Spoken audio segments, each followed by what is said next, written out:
శివాయ గురువే నమః. ఓ నమో భగవతే వాసుదేవాయ. భగవాన్ ఈశ్వర బాలయోగీశ్వర మహాదేవ, అంతా నీ లీలలు, నీ మహత్యమే. మీరు నా నోటి నుంచి మాట్లాడిస్తున్నారు. నిజంగాను ఇది కూడా ఒక నా అదృష్టమేను. ఏమవుతుందంటే మా భగవాన్ గారు, బాలభగవాన్ గారు తపస్సు చేసుకుంటూ అక్కడే ఉంటారు కదా, శివునిలో దివ్యానుభూతి పొందుతూ. అప్పుడు అక్కడికి భక్తుల దగ్గర రావటము, ఆయన్ని అంతరాయం కలిగించడము.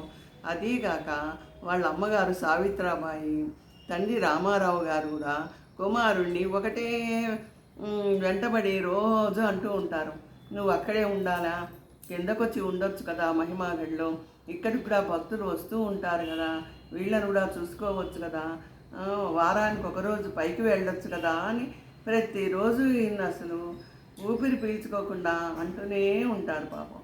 అంటుంటే అప్పుడు బాలభగవాన్ గారు సరే తల్లిదండ్రుల మాట ఎందుకు తీసేయాలి అని చెప్పి ఆయన వాళ్ళ మాటకు విలువిచ్చి కొన్ని రోజులు ఇలా కూడా చేసి తర్వాత మళ్ళీ శివ ఆజ్ఞలతో మన పైకి వెళ్ళి తపస్సు చేసుకోవచ్చు అన్న ఆలోచనతో భగవాన్ గారు మహిమాగఢ్కి వచ్చి మహిమాగఢ్కి వచ్చి అక్కడ కూడా ఉండి ఆ భక్తుల కోరికలు అవి వాళ్ళ బాధలు వాళ్ళ కష్టాలు అవన్నీ తీరుస్తూ గురువారం పైకి వెళ్ళి పరశుశిఖర క్షేత్రానికి వెళ్ళి ఆ స్వయంభూ శివలింగానికి అక్కడ అభిషేకం చేసుకొని ఆయన కొంచెంసేపు కూర్చొని ధ్యానం చేసుకొని తపస్సు చేసుకొని కిందకు వస్తూ ఉండేవారు అన్నమాట. ఈయన మూలకంగా ఎంతమంది భక్తులు తరిస్తున్నారో వారి వారి బాధలు కష్టాలు తీర్చుకొని చాలా ఆనందంగా ఉన్నారు.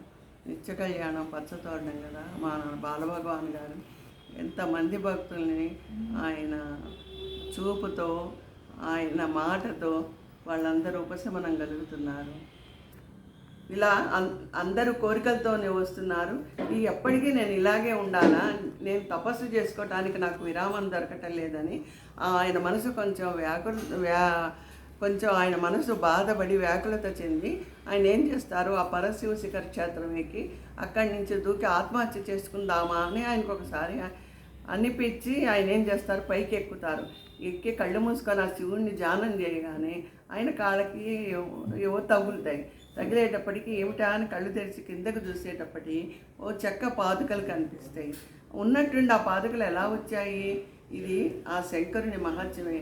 ఆ శంకరాచార్యుల పాదుకలు నాకు అనుగ్రహించారు, నన్ను పూజ చేసుకోమని ఆజ్ఞ వచ్చింది, నేను ఇలాంటి ఆలోచన నాకు ఎందుకు వచ్చింది అని శంకరుని తలుచుకొని ఆయన మళ్ళీ ఆ పాదుకలు తీసుకొని పీఠంలో పెట్టుకొని ఆ శంకరాచార్యుని తలుచుకుంటూ ఆయన శివుడితో పాటు పూజ చేస్తూ ఉన్నారు బాలభగవాన్ మహారాజు గారు.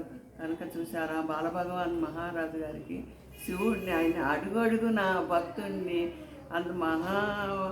ఆ శివుడు అయిన అవతారం ఎత్తిన బాలభగవాన్ గారు కూడా పరీక్షలకి లోనవుతున్నారంటే మానవులమైన మనమేంత. కనుక మనం కూడా అన్నీ వచ్చుకొని ఆ అపరశివుడైనటువంటి బాలభగవాన్ గారిని సేవించుకుందామా మనమందరం. హరహర మహాదేవ. విజయ బ్రహ్మ తాడేపల్లి.